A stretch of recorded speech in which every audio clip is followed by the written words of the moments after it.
시청자 비평 플러스에서 YTN을 들여다봅니다. 올여름 우리나라뿐 아니라 지구촌 곳곳이 기후변화로 인한 심각한 재난을 겪고 있습니다.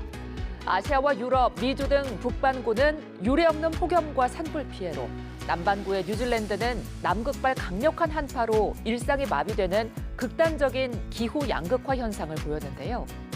지구온도는 이미 3년 연속 연평균 기온 상승폭의 최후 마지노선인 1.5도 선을 넘나들고 있습니다. 기후위기 대응을 위한 인식 전환과 국가 차원의 선제적 대응이 시급한 시점에서 YTN 보도의 시각과 보도 방식은 어떤지 뉴스 리뷰와이에서 집중적으로 살펴봅니다. 화면 너머의 목소리까지 듣고 답해드립니다. 시청자 톡톡와이로 도착한 의견들 함께 들어보시죠.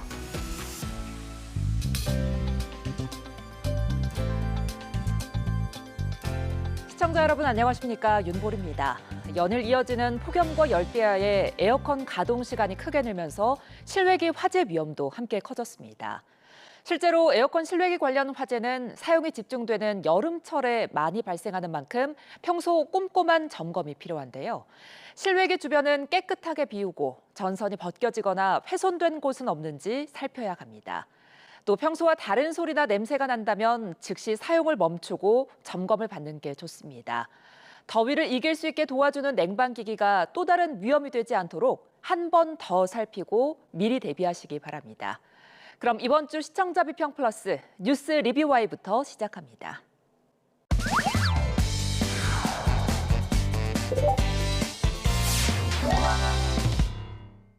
오늘 뉴스 리뷰와이 시간, YTN이 전한 폭염 보도 살펴보겠습니다. 함께 이야기 나눌 두 분 모셨습니다. 먼저 김은정 시청자 평가원입니다. 이동우 해설위원실장입니다.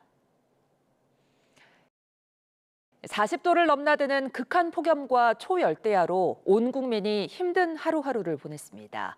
폭염의 기세는 다소 꺾였지만 여전히 예년 기온을 웃도는 더위가 이어지고 있죠. 여름 더위가 시작될 때부터 YTN은 날씨 보도에 집중해 왔는데요. 오늘 어떤 관점에서 보도 내용들 짚어주시겠습니까? 예, 올 여름은 지금껏 경험해 본 적이 없다 할 만큼 뜨거웠습니다. 예. 기상청에서는 올해 처음으로 폭염 중대경보와 열대야 주의보를 도입했습니다.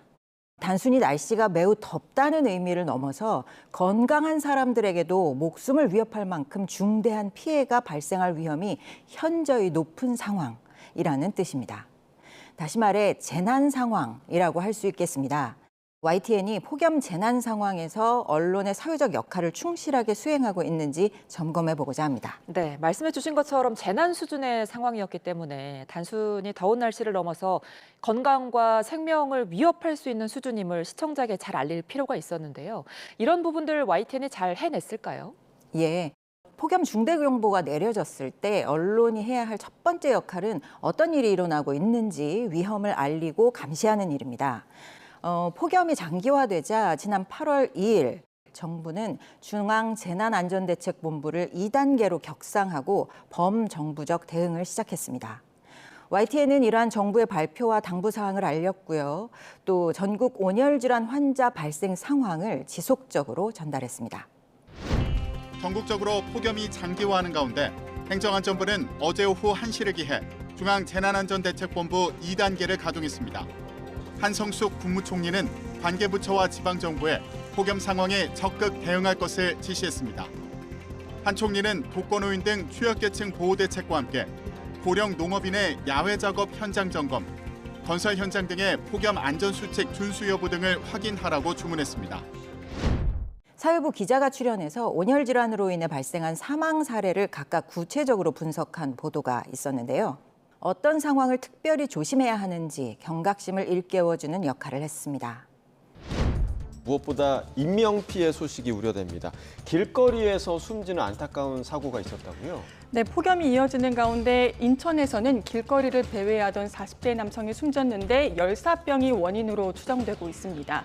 그제 오후 2시 반쯤 50대 여성이 주차된 차 안에서 숨진 채 발견됐습니다. 지인들과 다슬기를 잡으러 왔다가 어지럼증을 느껴 차에서 휴식을 취하던 중이었는데요. 발견 당시 차 에어컨은 꺼져 있었고 창문도 모두 닫힌 상태였습니다. 경기 김포시 고촌읍에서 80대 남성이 비닐하우스에서 숨진 채 발견됐습니다. 소방은 출동 당시 체온이 40도를 넘었던 점을 고려해 밭일에 나갔다가 온열 질환으로 숨진 것으로 보고 있습니다. 기온이 40도에 육박하는 상황에서 야외 활동을 하게 될 때 어떤 상황이 발생하게 되는지 기자가 직접 체감하고 측정한 보도가 있었습니다. 극한 폭염이 이어지며 서울은 온통 뜨거운 열기로 뒤덮였습니다. 지금부터 열화상 카메라에 도심 곳곳을 담아보겠습니다. 남산에서 내려다본 서울은 그야말로 거대한 불감합니다. 폭염 중대경보가 내려진 서울의 낮 최고 기온은 39.2도까지 치솟았습니다. 양산을 쓰지 않고 뙤약볕에 있어봤습니다. 제 두피 온도를 직접 재보겠습니다. 열화상 카메라로 측정한 머리 온도는 무려 46도였습니다.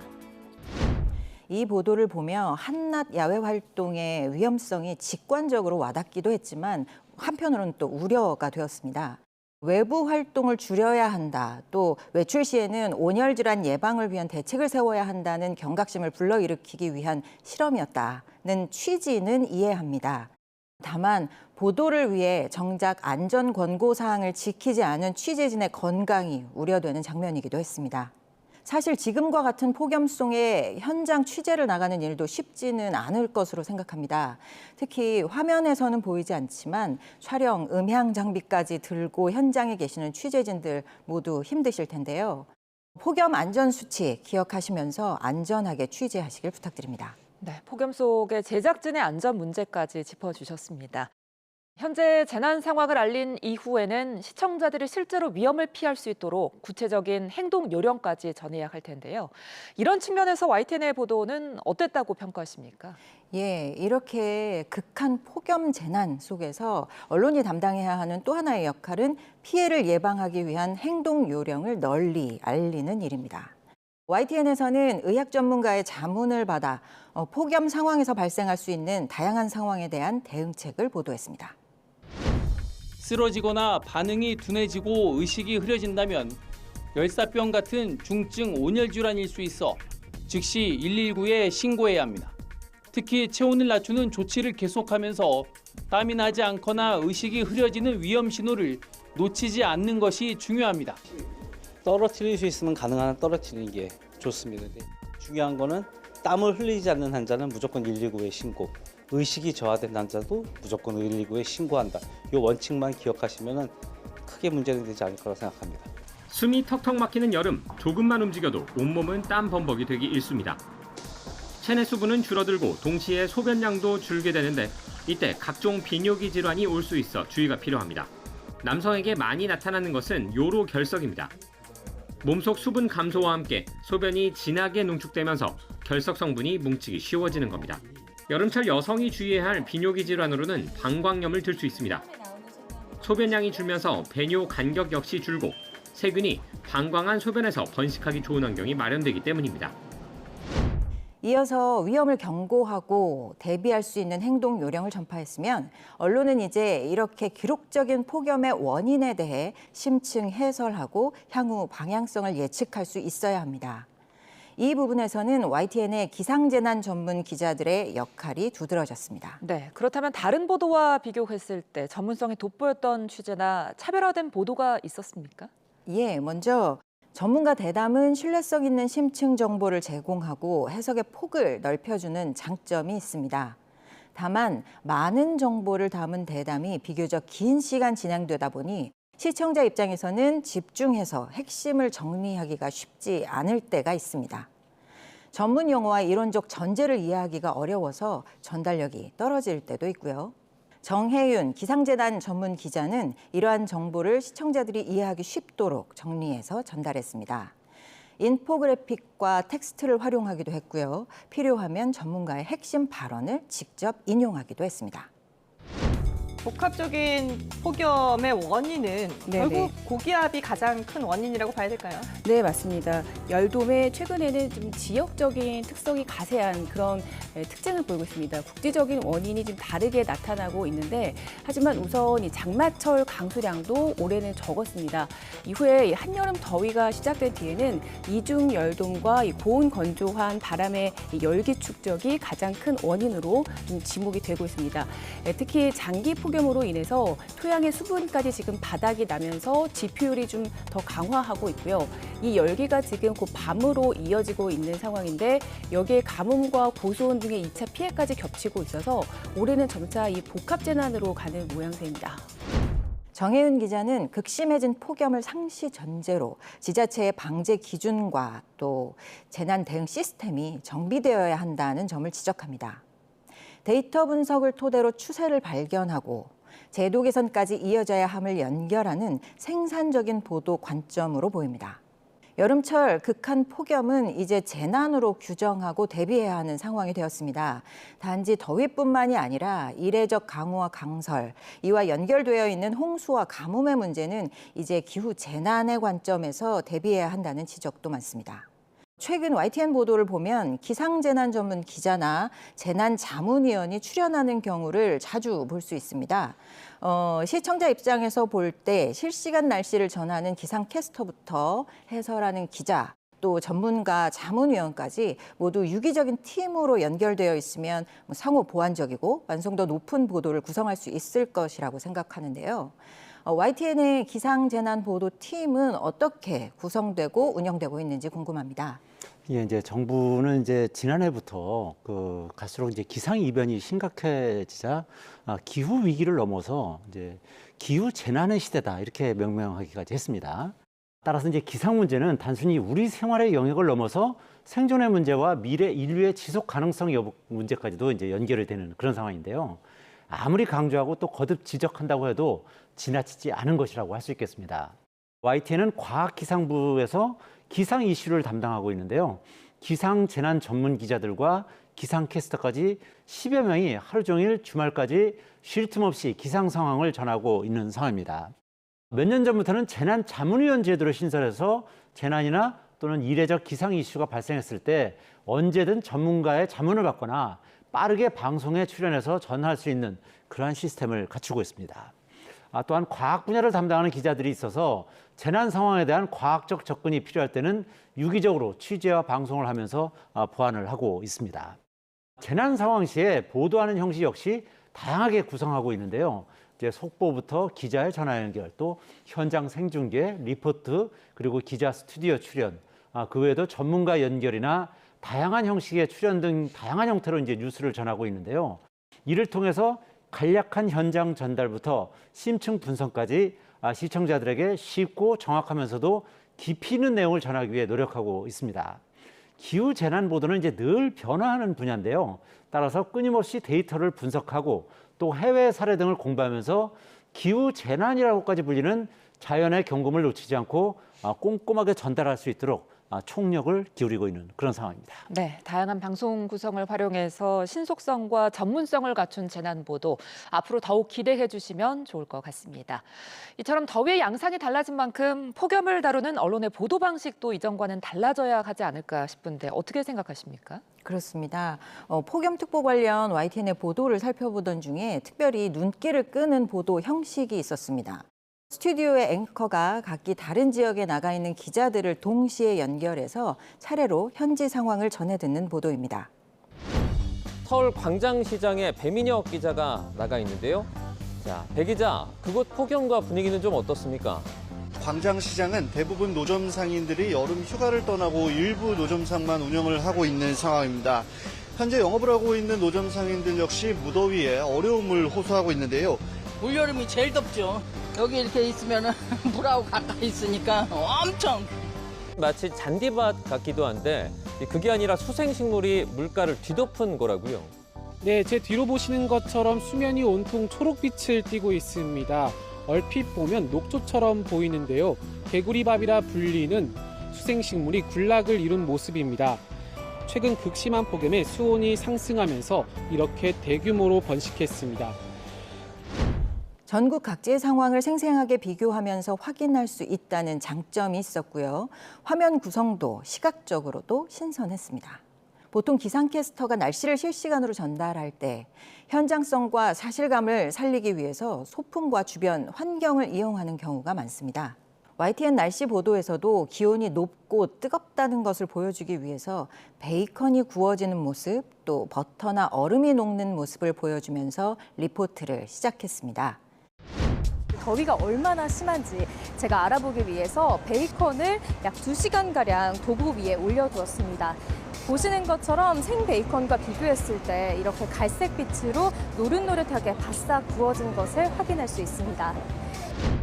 시선을 끄는 효과는 있을 수 있지만 역시 폭염 중대경보가 내려진 뉴스 특보 상황에서 적절한 퍼포먼스로 보이지는 않았습니다. 올여름 폭염을 재난의 관점에서 다루려면 여름 날씨를 전달하던 기존의 방식과는 다른 보도 관점과 태도가 필요하다고 봅니다. 언론은 폭염으로 인해 입을 수 있는 피해를 경고하고 행동 요령을 제시해야 합니다. 또 제도의 사각지대에 놓인 취약계층을 조명해서 제도 개선을 촉구하는 사회적 역할을 수행해야 하고요. 조금 욕심을 부리자면 기상재난과 기후위기 대응에 관한 의제를 YTN이 선도했으면 좋겠다 하는 바람을 가져보는데요. 변화하는 기상 상황을 취재할 때 YTN 내부에서 논의하고 있는 아이템 선정 기준이나 의제 구축 방향성이 있는지 궁금합니다. 네, 지금 말씀하신 것처럼 이제 기상 이변과 기후 재난에 대한 대응과 관련한 이슈를 YTN이 선도했으면 좋겠다는 그런 제안에 대해서 대단히 감사를 드리고요. 기후 재난의 시대에 무엇보다도 중요한 부분이다 이렇게 생각을 하고 있습니다. YTN 또한 이러한 관점에서 의제를 이끌어갈 수 있도록 고심하고 있는 상황인데요. 지난해에는 이제 폭염이 지난 뒤에 기후위기 보고서라는 타이틀로 해서 그 해의 기후 상황을 분석한 기획 보도를 7차례에 걸쳐서 방송하기도 했습니다. 올 여름에도 이제 숨가쁘게 흘러가는 하루하루의 보도를 소화하면서도 언론으로서 미래를 위한 더욱 깊이 있고 현실적인 재현을 할 수 있는 게 무엇인지 고민해 보도록 할 예정인데요. 하루하루 아이템을 선정하는 기준은 무엇보다도 시청자들의 관심도가 되겠지만 당장은 필요하지 않다고 해도 다가올 미래를 바꾸기 위한 의미가 있는 내용을 이제 선정하고 있는 상황입니다. 예를 들어서 지난주 남부지방의 폭염과 가뭄이 심해지면서 이례적인 여름철 산불 우려가 커진 상황인데요. 이에 따라서 올여름 산불 위험도가 역대 2위라는 분석을 모든 언론사를 통틀어서 YTN이 가장 먼저 취재한 뒤에 전문가와 기자가 함께 출연하면서 자세하게 시청자들에게 전달하기도 했습니다.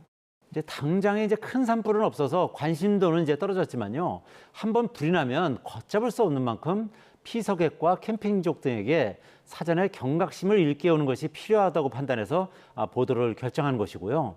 이 밖에 이제 폭염 속에 취약계층의 어려움을 전하는 보도는 많은데 이제 갈수록 심해지는 폭염 시대에서 에어컨 보급을 복지의 문제로 접근해야 한다는 보도를 전하기도 했습니다.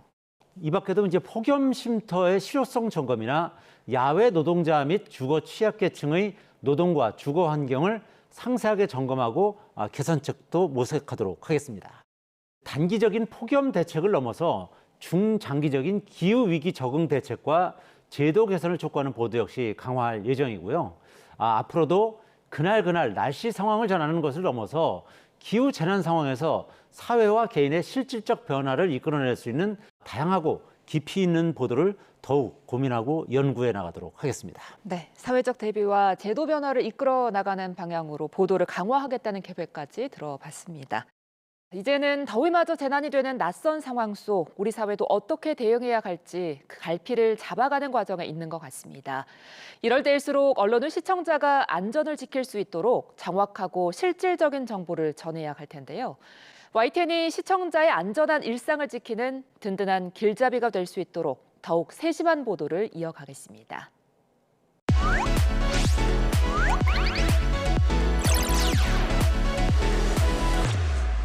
시청자의 알 권리를 넓히고 보도의 가치를 높인 방송을 소개하는 디딤돌 뉴스 시간입니다. 평가원님, 이번 주 선정한 내용은 어떤 겁니까? 네, 이번 주 디딤돌 뉴스로는 김민경 기상재난 전문 기자의 보도를 꼽았습니다. 김민경 기자는 해설 보도, 대담 출연, 현장 취재 등 여러 구성으로 날씨와 기상 상황을 전달하고 예측해 주었습니다. 다양한 시각 자료를 활용하고 생활 언어로 명쾌하게 풀이해 주어서 이해하기 쉽게 설명하는 점이 인상적이었습니다. 특히 기상청과 함께 기상 관측 차량을 타고 서울 곳곳을 다니며 열기를 측정하던 현장 보도가 기억에 남습니다. 흔치 않은 경험이었을 텐데요. 폭염 중대경보 속에 서울 곳곳을 돌며 취재한 경험은 어떤지, 무엇을 느꼈는지 취재기를 듣고 싶습니다. 또 기상 재난 전문 기자로서 앞으로의 계획과 포부도 듣고 싶습니다. 네, 기상 정보를 쉽고 현장감 있게 전달하려는 김민경 기자의 보도를 높이 평가해 주셨는데요. 이번 폭염 현장 취재기와 기상 재난 전문 기자로서 앞으로의 계획까지 김민경 기자를 만나서 들어봤습니다. 지금 바로 확인해 보시죠. 저희가 요즘 폭염 취재를 매일같이 하고 있는데 어떤 수치를 말씀드리거나 아니면 열화상 카메라로 도심이 뜨거워진 것을 보여드리기에는 이제 한계가 있다고 생각을 했어요. 서울을 보게 되면 각 관측소마다 기온이 굉장히 다른데 그러면 이동을 하면서 이 서울의 열 분포도를 좀 측정을 해보자라는 생각이 들어서 기상청에 이동 기상 관측 장비를 지원 요청을 했고 취재를 하게 됐는데요. 실제로 다녀보니까 정차했던 차에서 햇빛을 받으면 이 노면 온도가 갑자기 60도까지 올라가는 일도 있었고요. 또 반대로 이 나무들이 많은 곳은 노면 온도가 한 30도 정도로 20도 정도 차이가 나는 게 확실히 느껴지더라고요. 그래서 정말 이 서울 안에서도 이 곳곳에 이런 열 분포도들이 다르구나를 느낄 수 있는 계기가 됐습니다. 저는 최대한 이 시청자분들이 이해하기 쉬운 언어로 전달드리는 게 기상 전문 기자들의 가장 큰 역할이라고 생각합니다. 그래서 비유를 굉장히 많이 하게 되는데요. 예를 들어서 기후변화로 이렇게 비가 많이 내리는 이유를 이 물그릇이 커졌다, 욕조처럼 커졌다라는 비유를 하기도 하고 일반적인 저기압이 축구장이라면 이 중규모 저기압 같은 건 축구공이다 이렇게 비유를 많이 드리는데 시청자들이 이런 용어를 들었을 때 딱 그림으로 떠올릴 수 있게 설명을 드리는 게 가장 중요하다고 생각을 합니다. 시청자분들이 저 기자가 나왔을 때는 조금 더 이해하기 쉽다 이렇게 좀 인식을 할 수 있는 기자가 되었으면 좋겠습니다. 그럼 오늘 뉴스 리뷰와이 마무리해 보겠습니다. 두 분 오늘 말씀 잘 들었습니다. 고맙습니다.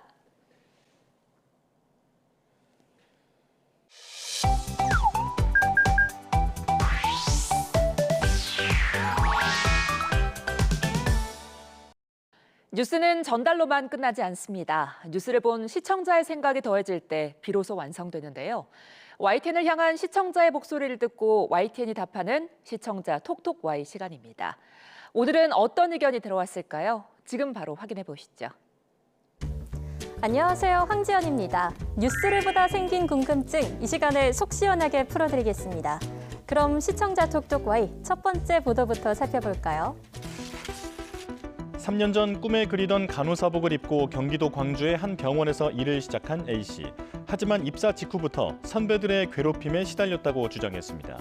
A씨가 남긴 일기장에는 당시의 고통이 고스란히 담겨 있는데요.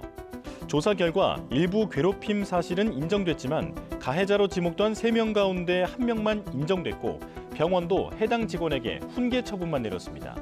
우울증 치료를 받아오던 A씨는 가해자들이 여전히 근무 중이라는 소식을 접한 뒤 지난달 결국 스스로 생을 마감했습니다. 간호사가 직장 내 괴롭힘인 태움을 호소한 끝에 극단적 선택을 한 사건을 전했는데요. 지금까지의 태움 실태와 피의자 재판 결과를 함께 소개했더라면 태움 문제가 반복되고 있다는 점을 더욱 설득력 있게 보여줄 수 있었을 거라는 시청자 의견이 있었습니다.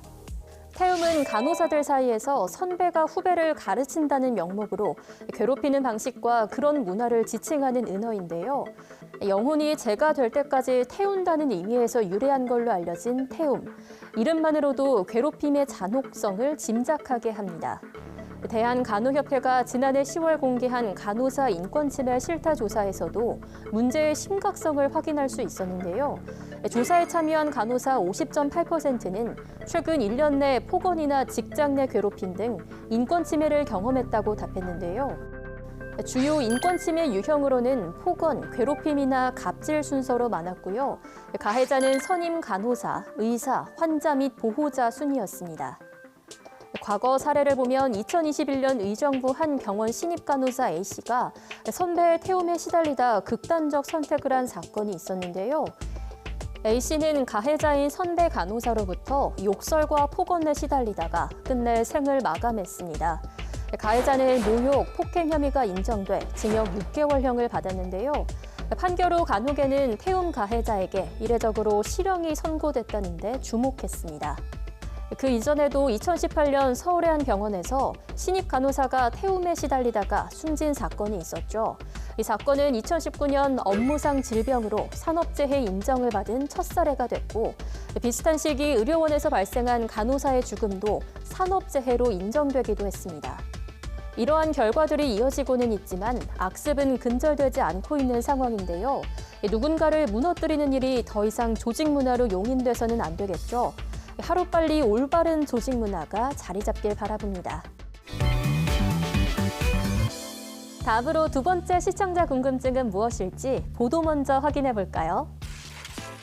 청년층이 부족한 전세보증금을 들고 대신 찾는 지역은 서울 주변 경기도 일대. 서울과 가까운 곳 위주로 수요가 옮겨가며 올해 상반기 광명과 안양, 구리 등 일대의 전셋값도 연쇄적으로 들썩이고 있습니다. 이러한 전세난 해소를 위해선 주택 공급 확대가 절실하다는 것이 전문가들 의견이지만 지난해 48,000호에서 올해 27,000호로 줄어든 서울 입주 물량은 내년엔 17,000호까지 더 축소될 것으로 보입니다. 서울 아파트 전세난 심화와 청년층의 주거 이동 현상에 대해 보도했는데요. 청년층이 활용할 수 있는 주거 지원 정책을 함께 소개했다면 보도의 실용성을 더욱 높일 수 있겠다는 시청자 의견이 있었습니다. 서울의 전세난이 심화되고 집값과 월세 부담까지 커지며 청년들의 주거 불안이 가중되고 있죠.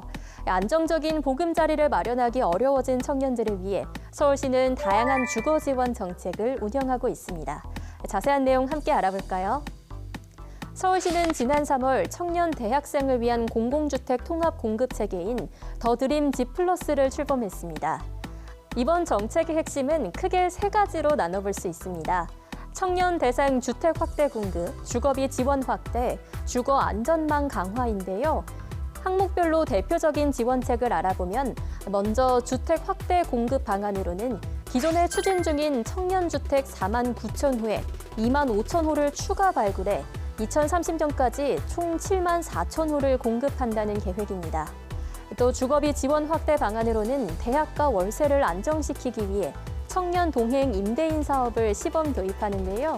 청년과 전월세 계약 시 직전 가격을 동결한 임대인에게 중개 수수료 최대 20만 원, 수리비 최대 100만 원을 지원해 자발적 임대료 안정을 유도하는 겁니다. 마지막으로 주거 안전망 강화 방안으로는 공인중개사 자격이 있는 안심 매니저가 계약 전 매물 현장 확인부터 계약 체결까지 동행하는 서비스를 제공하는데요. 이를 통해 전세 사기 피해를 줄여나갈 계획이라고 합니다. 오늘 마지막 주제에 대한 시청자 의견 이어서 확인해 볼까요? 군데군데 검게 그을린 방화복을 미처 다 걷지도 못한 채 계단 바닥에 앉아 잠시 숨을 고릅니다. 장비를 손에 든 채 무거운 발걸음으로 계단을 오르는 대원들에게선 지친 기운이 묻어납니다. 한여름에는 말벌집 제거 작업도 잦아지는데 이때는 두껍고 답답한 보호복을 입어야 합니다. 그러다 보니 소방서로 복귀한 대원들의 이마에는 아직 송골송골 땀이 맺혀 있습니다. 그래도 소방대원들은 한 사람이라도 더 구하기 위해 바쁘게 발걸음을 옮깁니다. 폭염 속 화재 현장에서 사투를 벌이는 소방대원들의 근무 환경을 다뤘는데요. 폭염 속 온열 질환 예방을 위한 현장의 휴식 기준과 안전관리 대책이 어떻게 운영되는지 궁금증이 남았다는 시청자 의견이 있었습니다. 폭염 속 더위보다 더 뜨거운 화마와 싸워야 하는 소방대원의 안전관리는 무엇보다 중요한데요. 누군가를 구조하기 위해서는 소방대원의 건강과 안전이 우선돼야겠죠. 그렇다면 어떤 방식으로 소방대원들의 안전이 지켜지고 있는지 살펴볼까요? 지난해에 이어 7월부터 9월까지 폭염에 대비해 시민 건강을 위한 폭염 119 안전대책본부가 운영되고 있는데요. 이 중에는 시민의 안전을 지키는 소방대원들의 안전도 대비해왔습니다.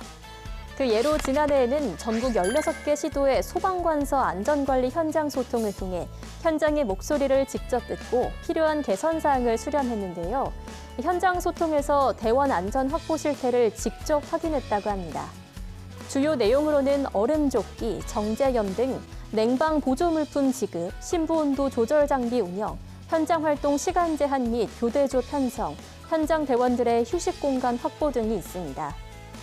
그리고 올해의 경우 지난해와 비슷하게 교대조를 탄력적으로 운영하고요. 재난 현장 회복 지원차 배치와 출동 대별 폭염 대비 물품 현장 비치를 의무화해 대원들의 온열 질환 예방과 사후 관리를 강화할 방침이라고 합니다. 국민을 지키는 분들의 안전이 우선될 수 있도록 더욱 다양한 지원이 이뤄지면 좋겠네요. 여러분이 남겨주신 궁금증 오늘도 속 시원히 풀리셨을까요? 다음 시간 알찬 내용으로 찾아오겠습니다. 그럼 다음 주에 만나요.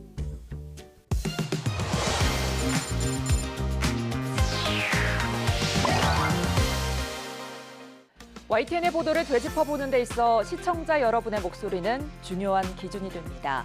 방송에 대한 여러 의견들 SNS와 홈페이지를 통해 남겨주시고요. 시청자 비평 플러스는 다음 주 보다 깊이 있는 시선으로 찾아뵙겠습니다. 시청해주신 여러분 고맙습니다.